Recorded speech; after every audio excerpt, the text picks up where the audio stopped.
Pero detrás de todo esto, ¿qué hay realmente? ¿Cuáles son los intereses? ¿Es realmente la democracia lo que busca Estados Unidos o Israel? Por supuesto que no, no podemos ser tan inocentes.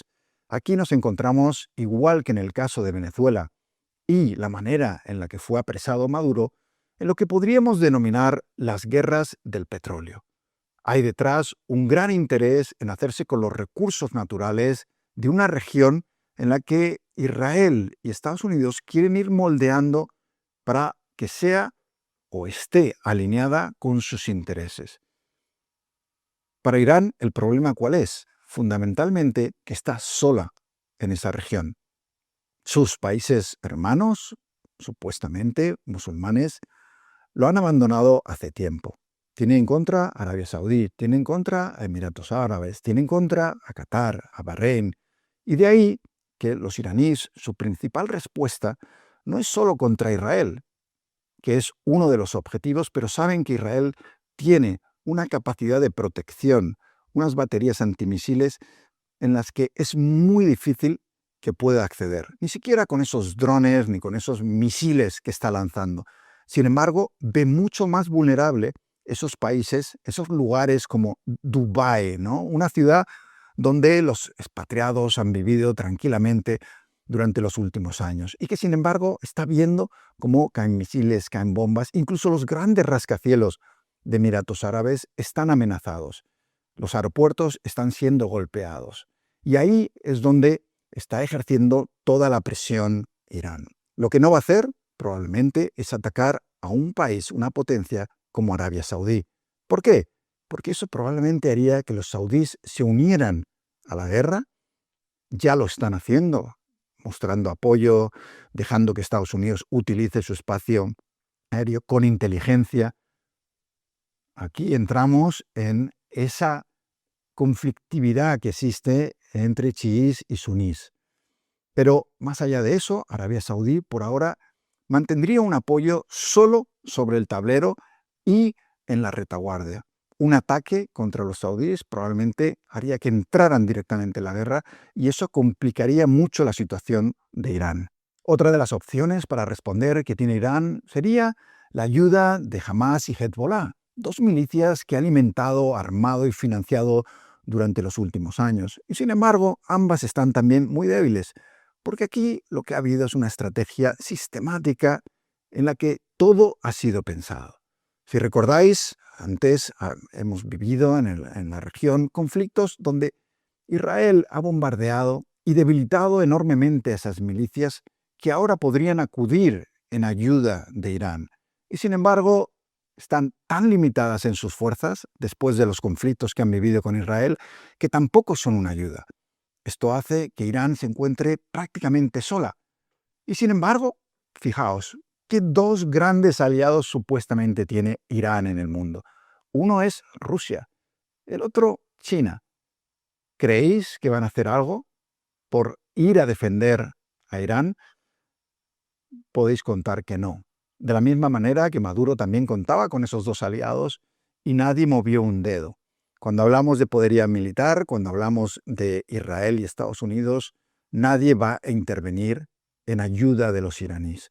Por eso, la única manera que tienen de resistir es aguantar esta operación militar al máximo, tratar de renovar el liderazgo según los van asesinando y esperar a provocar el caos regional de una manera que pueda forzar esas negociaciones o que pueda llevar a Trump a decir volvamos otra vez, como decíamos antes, a la mesa de negociaciones. ¿Por qué hablo de guerras del petróleo? Porque si os fijáis, es muy difícil encontrar ejemplos de Estados Unidos atacando a países que no tengan recursos naturales, especialmente el petróleo. Antes hemos hablado de lo despreciable que ha sido el régimen de los ayatolás, y lo sigue siendo. Hemos hablado de las masacres, de cómo han matado a ciudadanos desarmados que lo único que hacían era pedir democracia y libertad.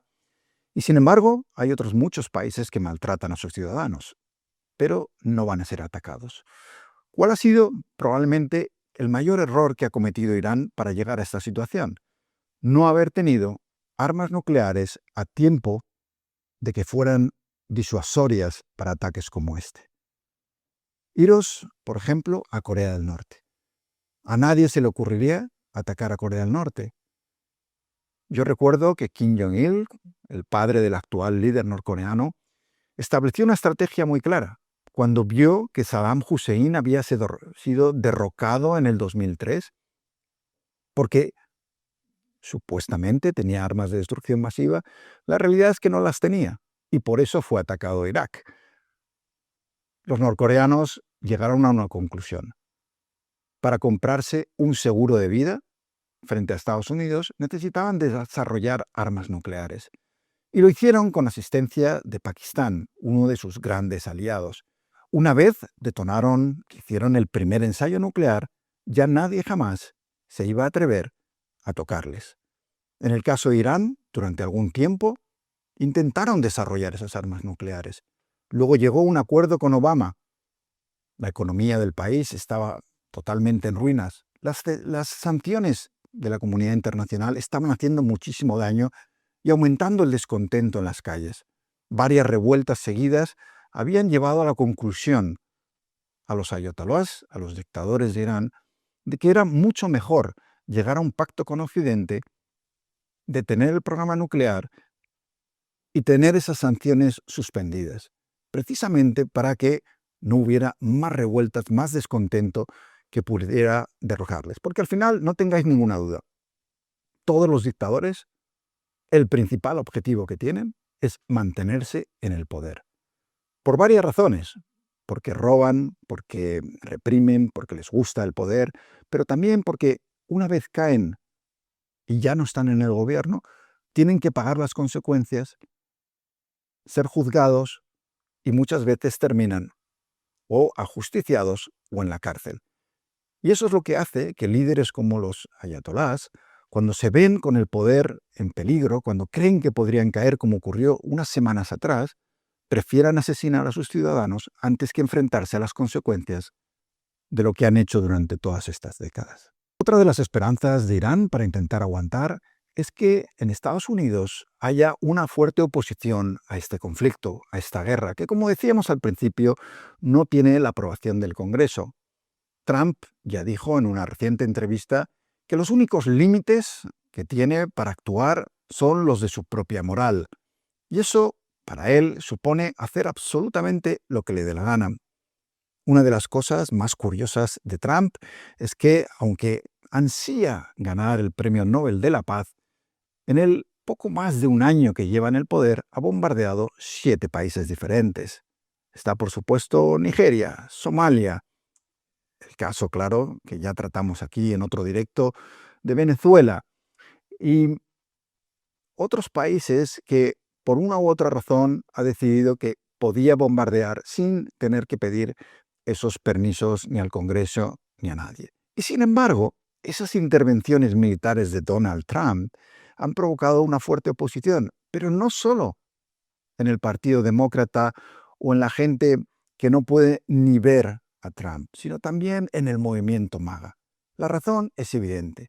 MAGA es un movimiento que lo que pide, o el origen de su filosofía, es Estados Unidos primero. Una de las promesas en campaña electoral de Donald Trump fue que a partir de ahora, en vez de estar distraído el gobierno con guerras en el extranjero, se iba a centrar solo en la prioridad de mantener a Estados Unidos como una gran potencia. La realidad es que lo que fue una promesa de campaña, como decimos, que es no seguir interviniendo en el extranjero y cuidarse de, contener los precios, de que haya más trabajo, de que la economía vaya para adelante, todo esto no ha ocurrido y, sin embargo, Trump ha sorprendido con mucho intervencionismo en el exterior. Ese intervencionismo tiene mucho que ver con el nuevo desorden internacional del que hablábamos. En algún directo anterior os he comentado que vivimos otra vez el regreso de los imperialismos, del expansionismo militar. Todos los países del mundo se están armando, y de ahí que las empresas armamentísticas estén subiendo como la espuma en bolsa. Hay un gran negocio porque se están desarrollando armas y más armas y más armas. En el caso de Estados Unidos, el movimiento MAGA, ya hemos visto en los primeros días de este conflicto mucha oposición a la intervención de Estados Unidos en Irán. De nuevo, el MAGA es Estados Unidos primero. Prioricemos lo doméstico sobre lo internacional. Uno de los motos más importantes de su movimiento es mantener a Estados Unidos aislado del resto del mundo y preocuparse solo de sus asuntos. Esas voces se pueden alargar si la guerra se extiende, si se vuelve regional, si Irán consigue aguantar lo suficiente para que poco a poco entre en dudas sobre qué está haciendo Estados Unidos gastando todo ese dinero en un conflicto en el que muchos de los principales voceros de MAGA dicen que es una cuestión de Israel. Porque esta es otra de las sensaciones que existe en todo lo que ha pasado en Oriente Medio en los últimos tiempos. La sensación de que la política exterior estadounidense está dirigida por Netanyahu y por Israel. Lo vimos en el conflicto en Gaza, donde Estados Unidos, especialmente, primero con Biden, por supuesto, pero también con Trump, le ha dado una carta blanca absoluta a Israel para hacer lo que quisiera en Gaza. Y ahí vimos la destrucción masiva. En este caso, ya sabéis que yo siempre he sido muy crítico con el terrorismo de Hamás y lo que hizo para atacar a inocentes en territorio israelí. Pero eso no quita que la respuesta posterior fuera un verdadero horror. Y sin embargo, Estados Unidos se ha mantenido fiel y siempre detrás de Netanyahu. Netanyahu tiene desde hace muchos años un plan para Oriente Medio y es cambiar el orden completamente internacional para crear unas alianzas con el mundo árabe que permita que Estados Unidos y ellos mismos, Israel, sean las potencias hegemónicas en la región y a la vez comprarse un seguro frente a posibles ataques. Taylor Greene, una de las grandes bazas de Trump hace un tiempo, que luego terminó en disputa entre ellos, ha recordado al presidente qué significa MAGA, Make America Great Again, hagamos América grande otra vez. Y hay un movimiento, como decía, muy importante dentro de ese movimiento que considera que la última manera de hacerlo es gastando el dinero y los recursos militares en el extranjero. Aunque hay gente que defenderá a Trump, haga lo que haga, lo cierto es que hay un sector de sus seguidores que se siente traicionado, defraudado, y algunos que consideran que todos estos conflictos en los que está entrando no son sino un intento de distraer la atención de casos como el Epstein y todas esas menciones en los archivos que podrían inculparle. También una distracción frente a los problemas de la economía estadounidense, con muchos problemas en el mercado laboral, con los precios que todavía están castigando a la clase media y con una falsa promesa incumplida de que con Trump muchos de los defectos de la economía heredados de Biden se iban a arreglar. Esto no está siendo así. Los presidentes estadounidenses, tradicionalmente demócratas y republicanos, han utilizado los conflictos precisamente para eso, para distraer.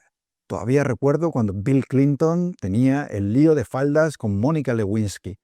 Aquel escándalo fue uno de los grandes del momento. Un presidente que había sido muy popular, pero que de repente cayó en desgracia precisamente por eso, por el lío que había tenido con una becaria en la Casa Blanca. Una de las cosas que hizo Bill Clinton fue bombardear Sudán, entonces en un claro intento de desviar la atención.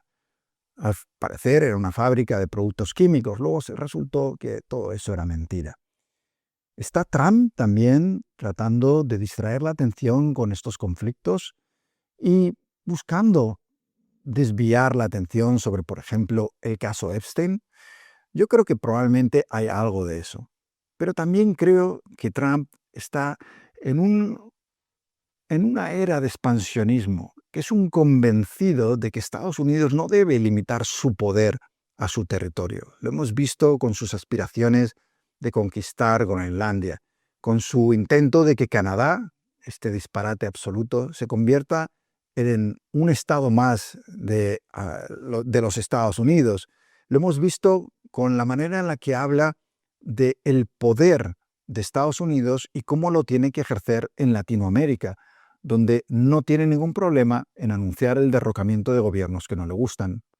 Ahí está el caso de Maduro, pero no olvidemos que ahora el objetivo también es Cuba, otro régimen despreciable que ha abusado de los derechos humanos de sus ciudadanos